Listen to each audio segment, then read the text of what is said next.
j'ai fait comme constatation que je peux pas parler français. Pourquoi? Parce que ce qu'il y a, c'est que tu constates dans ta vie que certaines choses que tu expérimentes, par exemple l'adolescence, pour dire, bah, disons que ça peut te déphaser totalement. Parce que, disons, tu n'arrives jamais à trouver une place.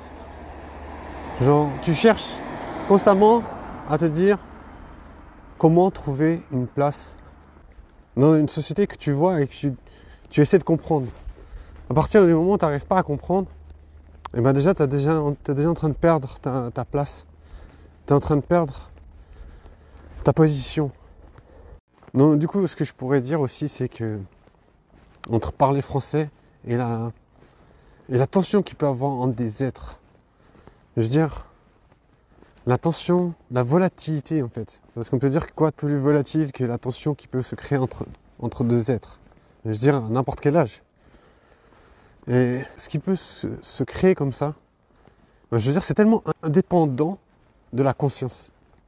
Ça veut dire que même si tu n'as rien demandé, genre tu es à l'école, et tu as des camarades de classe, des meufs, que tu kiffes, et tu te retrouves comme ça dans la classe avec des meufs que tu kiffes, et indépendamment de ce qui se passe dans ta conscience, il se passe quelque chose en arrière-plan, dans l'inconscient en fait.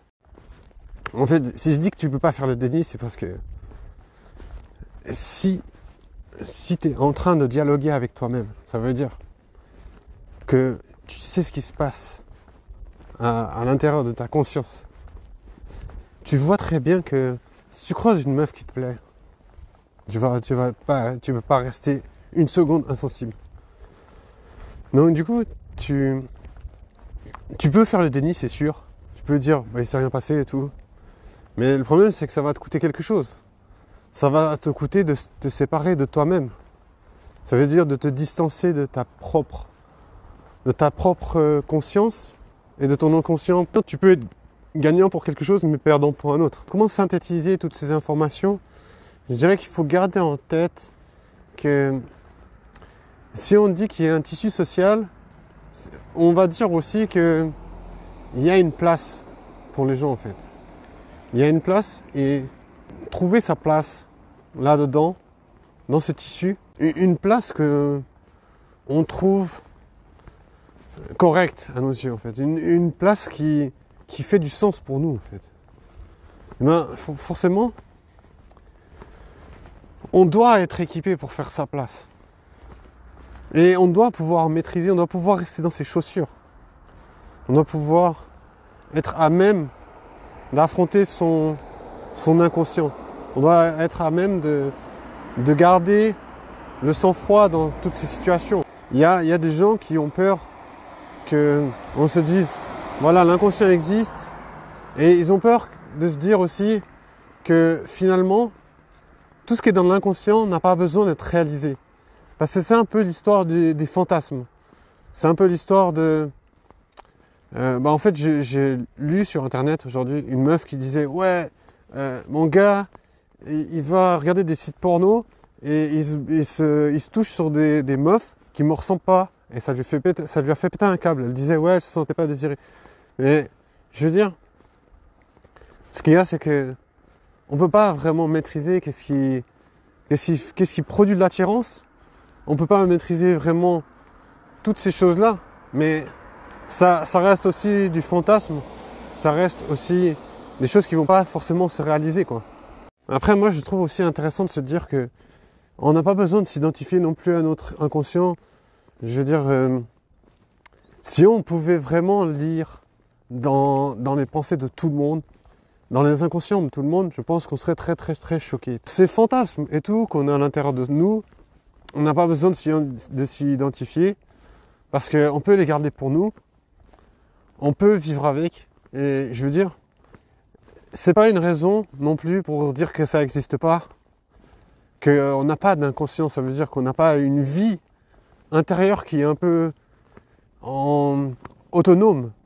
On a quelque chose qui vit en autonome à l'intérieur de nous, et c'est ça aussi qui nous rend plus intéressants à ce monde, parce que finalement, c'est ça qui nous rend plein de vie. Par rapport à cette vie fantasmatique qui est à l'intérieur de nous, et qui est autonome, et qui quelque part colore un peu notre conscience, puisque finalement, elle va quand même nous influencer, elle va influencer notre conscience, ça veut dire même notre partie bien plus logique de notre cerveau va quand même être influencée par cette partie totalement, comment dire, instinctive et animale de notre cerveau.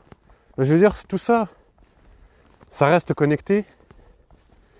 Donc, du coup, je me dis, il y a vraiment un intérêt d'avoir une sorte de dialogue avec tout ça, en fait, sans juger. C'est un truc que j'ai appris, par exemple, en traînant sur des forums et en me disant, mais finalement, quand tu es anonyme, il y a beaucoup de gens qui osent parler de leur inconscient, de leur réaction. Ok, ça c'est une chose, on peut se dire, bien sûr, on peut avoir peur de ce côté masculin, on peut avoir peur d'accepter cet inconscient qui peut paraître sauvage, finalement, parce que c'est quelque chose qui fait pas forcément, qui demande pas forcément l'accord à la réalité, en fait. Mais après, on peut se dire, ben, si tu veux accepter ça, tu peux aussi te dire que la conscience est ton allié d'abord. Tu peux dire, la conscience, elle est là pour être éduquée, pour faire le médium entre ton inconscient et la réalité. La conscience, elle est là. Si elle est bien, elle fait un bon barrage. Elle fait un bon travail pour amener l'inconscient vers la réalité, mais de la meilleure manière possible, la plus douce possible. Et c'est intéressant de penser que il y a quand même une différence entre hommes et femmes. Je veux dire, on n'a pas la même gestion de l'attention. Je veux dire, il n'y a qu'à voir. Un homme, genre, il va être excité très vite. Genre, il voit une femme qui lui plaît, bam,